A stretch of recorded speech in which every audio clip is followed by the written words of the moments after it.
Hello, everyone. Welcome back to Literary Gladiators. I'm Josh. Just kidding. Charlie. Uh, I want to talk to you about a song it's a rock song, a rock and roll song I like to play on the drums. I also play the flute every night. No, I'm kidding. Kidding. Totally kidding. It's Old Days from Chicago. I think it was 1974, 1975. Great song for the drums as well. There's no reason I'm bringing it up.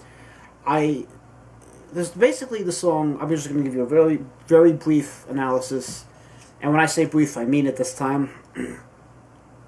The man has grown. The singer has grown. We're just going to say the singer at this point. He grew up, and he's reminiscing about what it was like to be a kid in the good old days. Back in the 50s and 60s. Because this song came out in the 70s. I personally find it it's not a challenge. It used to be a challenge to play. Because I'll know that song even if it's in a crowded supermarket or a crowded J.C. Penney. I don't know why the heck I'd be in J.C. Penney, but then again, anything happens, and it could be on really quietly, and there could be a bunch of people around. But I'll know because I know the drumming pattern, and the very first couple notes are the drums. It's called the and this is now musical terms here, but bucket of fish fill. It's an actual term for drummers. I'm not going to demonstrate it here, but as I demonstrated for you, and with the bass drum, Tom's in the bass. It sounds like bucket of fish, bucket of fish, bucket of fish. And when I hear that, I say to myself, that's Danny Serafini, who was one of the original members of Chicago. I think he was one of the founding fathers. But when I hear that little fill, or if I hear something, it's got the horn section real nice. It's a really great song, and I love playing along to it when I hear it on the radio. I'll be like, oh, there it is, and I'll just play and along with it. But like I said, there's nothing. I see this as face value. The singer is just, the writer is saying this is what it was like. This is the good old days. There's I think two verses, the refrain, instrumental break, and the end. It fades out. Old days, good times I remember. I'll have a link with the lyrics, and I'll try and maybe get the song up there itself.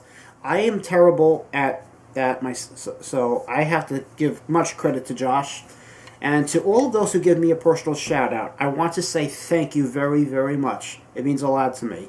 There's several of you on here who always get back to me. The reason I don't get back to you is not because I don't want to. Please don't get that. I can't because I don't have Google Docs, and I would have to set it up on my computer. And right now, I have a few friends who work for Comcast. I'm dealing with a lot of crap right now with Comcast, so I don't want to set anything up just yet. So whenever I see comments that are directed toward me, it is appreciated. I do acknowledge it somehow, and I want you to know thank you.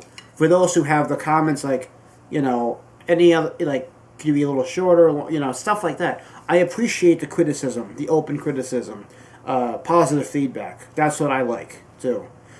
Not to deviate. I had a few comments that, they're never offensive, thankfully. I don't ever get offended. But what I'm trying to say here is those comments, they actually help me do a better job. Okay? So again, thank you very, very much. And just to finish up here, like I said, we'll try and leave a link in the description. Can't talk today. But anyway, little folklore. This song, when they would play it in the studio, when they would get together, get drunk and whatnot. I'm kidding. When they would get together to practice, I think James Pankow, was it? Trombone. I think he's the one who penned the song. They make mention, there's a reference to Howdy Doody, which was a character for kids back in the day. And I think this song, from what I heard, was not well liked by the band itself. They would perform it, no problem, but they didn't like to rehearse it, and they didn't like to play it a lot of the times because it did make mention of Howdy Doody. Now, that's just what I've been reading about, and I've been hearing other interviews about other drummers I know and come to love, even though they have nicer drum sets than I do. But still, great song for the drums, guitar. But my lyrical analysis is basically it's this person he's reminiscing, he's looking back when he was a kid, boyhood memories.